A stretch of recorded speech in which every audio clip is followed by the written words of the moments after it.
Kena, Bridge of Spirits is the first game from Ember Lab, which was founded as an animation studio in 2009 by two brothers. After finding some successful contracts in the world of animation, Mike and Josh decided to take a stab at video games. They partnered with Sony, grew the team, and got to work on Kena. The game released on September 21st, 2021 on PS5, PS4, and PC.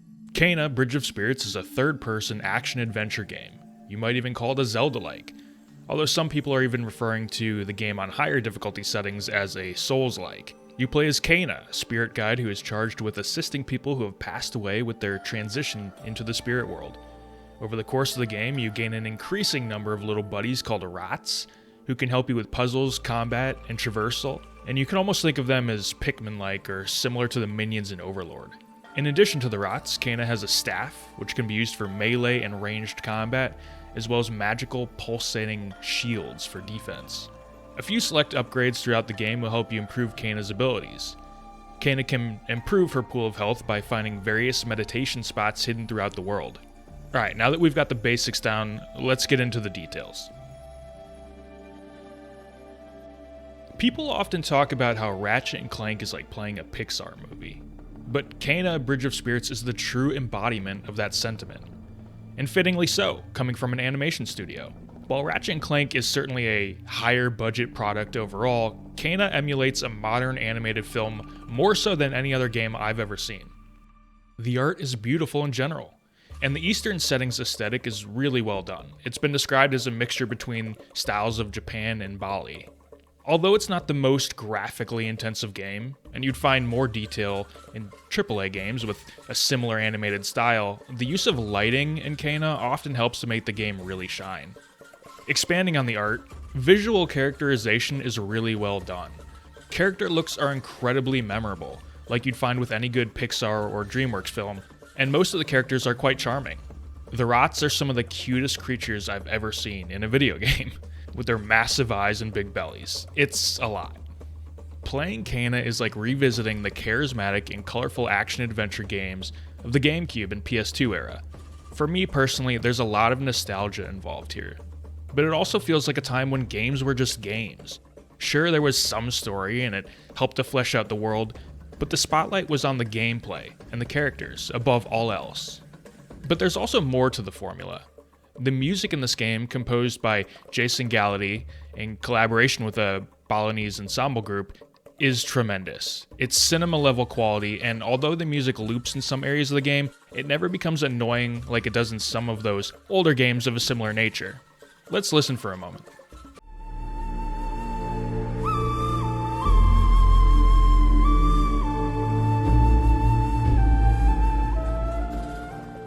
Additionally, the sound effects are fantastic. The final standout is the price.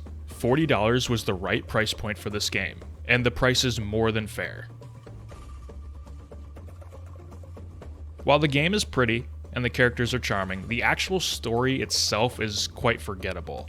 It just never goes quite as far as I'd like it to. There's something very special here, but it's held back and not allowed to flourish and stand out on its own. We never truly get good information on Kena, who she is or why she's in this specific place. I kept expecting for more to be explained as I continued to play, but it really never comes along. Alright, moving on to gameplay. The pacing of the boss fights is off, like really off. Sometimes you won't have any combat at all for a while, and other times you'll have boss fights back to back to back. Combat in general is fine, but there isn't a ton of nuance to it, and it can be unnecessarily frustrating at times. From what I can remember, the game doesn't actually tell you that it has a lock-on feature, but an internet search tells me that it does actually have one. Enemies are predictable, and they don't demand a ton of creativity. You have the pawns, which can be taken out in any way. You have the flying monsters, which you can use ranged abilities to take out. You have the shield monster, which requires a heavy attack to take out their defenses, and so on. Every type of enemy is formulaic. The game also doesn't seem to know how difficult it wants to be. Sometimes it's stupid easy, and other times it can really be quite difficult, especially during some of the rare timed combat sequences where you're given a countdown clock and a set number of enemies to take out before it hits 0. And when you're not moving forward, you might be backtracking. The game features light Metroidvania elements. It seems like they didn't want to commit one way or another, so it ends up just being an annoyance. There's only a little bit of backtracking, but it's uninteresting and boring when it happens, and it's necessary for completion. Alright, now to get a little picky. These are things that should definitely be resolved in a sequel, you'd imagine. So there's no true platforming elements, just very light jumping from time to time. Again, it seems like they didn't want to commit to anything one way or another. The game uses a climbing mechanic in the vein of Uncharted, Ghost of Tsushima, or Tomb Raider, only it's much stiffer in Kena. Every time you jump or drop to a new ledge, you have to actually press a button instead of the game fluidly moving with your stick. While climbing around, you might come across a cave. Caves and some other interiors can be really, really dark, and it's legitimately difficult to see anything at all. I ran straight off a cliff one or two times just because it was so dark I couldn't see a gap ahead that I needed to jump across, or a wooden plank that I could use to walk across a gap. Speaking of navigation, the game does not have the greatest or most useful map. It's fine, but more delineation between zones would help, especially for tracking collectibles. The menus in general and the options therein are all very basic and limited. When it comes to the characters, the lip sync for voice acting is slightly off, but I honestly didn't even notice it until my wife pointed it out. The voice acting itself is fine, it's serviceable, but it's not revolutionary. Now, for PS5 specifically, the game makes decent enough use of the DualSense, although I weirdly find my hands feeling tired after playing for a while. I think the trigger tension might be a bit overused and overtuned when it is used. And for my trophy hunters out there, the platinum is a bit annoying for this one. One of the trophies requires you to beat the game on master difficulty, which is only unlocked after beating the game on a lower difficulty setting. Master difficulty itself is also really challenging. The trophy list is a bit of a throwback to older trophy lists. Most games have moved on from difficulty-related trophies at this point. And finally, some people have complained about slight drops in frame rate every once in a while. Maybe it's more of a PC thing. I haven't personally noticed it more than maybe once, and it was totally inconsequential when it did happen.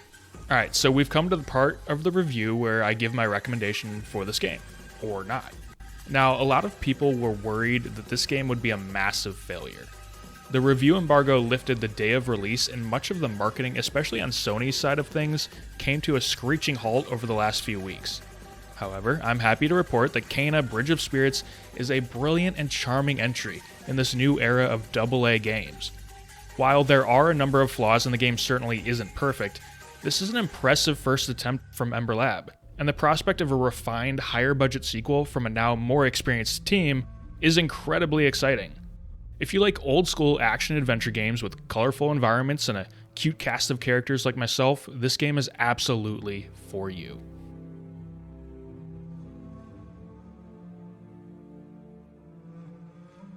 Hey guys, thanks for watching my first review for Goodnight Groofs. You can also check out Mike's review of Deathloop that came out a couple days ago. Make sure to subscribe for our reviews, podcasts, and more. Check out goodnightgroofs.com for all of our content.